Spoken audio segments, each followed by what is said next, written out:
Zodiac killer एक ऐसा नाम जिसे आज तक कैलिफोर्निया की पुलिस भूल नहीं पाई। एक ऐसा हत्यारा जिसने एक नहीं बल्कि कई कत्ल किए और पुलिस और उस समय के प्रेस को लेटर तक लिखा, मगर कभी पकड़ा नहीं गया। इन सब की शुरुआत होती है 20 दिसंबर 1968। कैलिफोर्निया की ठंडी रात। लेक हर्मन रोड के एक क्वाइट कॉर्नर पर एक गाड़ी खड़ी होती है। अंदर बैठे हुए दो यंग लवर्स, बेटी लू और डेविड फ्रेडे। बेटी लू जो केवल 16 साल की है और बॉयफ्रेंड डेविड जो केवल 17 साल का।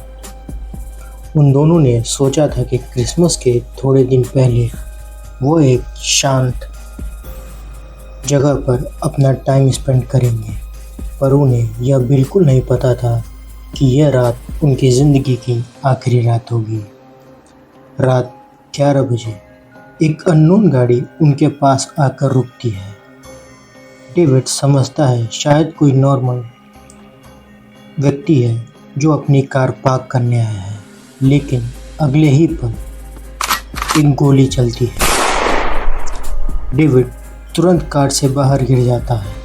गोली सीधा उसके सर में लगी थी। बेटी लू पैनिक में भागने की कोशिश करती है और उसे उसके पीठ पीछे गोली मार दी जाती है। 1, 2, 3, 5 गोलियां और 16 साल की बेटी लू जमीन पर गिर जाती है। रात की वो खामोशी अब सिर्फ गोली की गूंज से भरी थी और कुछ सेकंड्स में वो अननोन किलर अपनी कार में बैठा और अंधेरे में गायब हो गया। जब पुलिस साइट पर पहुंची तो उन्हें सिर्फ 2 लाशें और खौफ का एक मंजर मिला। कार के पास पड़ा हुआ डेविड और थोड़ी दूर जमीन पर पड़ी बेटी लू की लाश। किलर ने 22 कैलिबर के पिस्टल का यूज़ किया था, पर न फिंगरप्रिंट्स, न विटनेसेस और न कोई मोटिव। पुलिस कंफ्यूज थी। आखिर ये किसने किया होगा?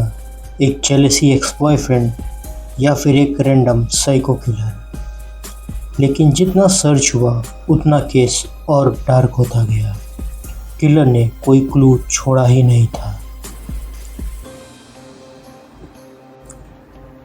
इसके कुछ दिन बाद दूसरा मर्डर, ब्लू रॉक स्प्रिंग 1969। कुछ महीने गुजर गए। लोगों ने सोचा था कि लेक हर्मन रोड का डबल मर्डर शायद एक रैंडम क्राइम था, पर जुलाई 4, 1969 की रात वही किलर वापस आया। जगह थी ब्लू रॉक स्प्रिंग पार्क, वेलिजू। एक यंग कपल, डैरलिन और माइक, अपनी कार में बैठे थे। रात के करीब 12 बजे एक गाड़ी आती है और उनके पास रुकती है। पहले वो गाड़ी चली जाती है, पर कुछ मिनट बाद दोबारा वापस आती है।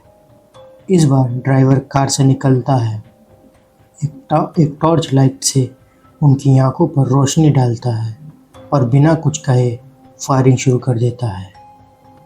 माइक पर 4 गोलियां चलती हैं और डैर्लिन पर 9 गोलियां छोड़ी जाती हैं।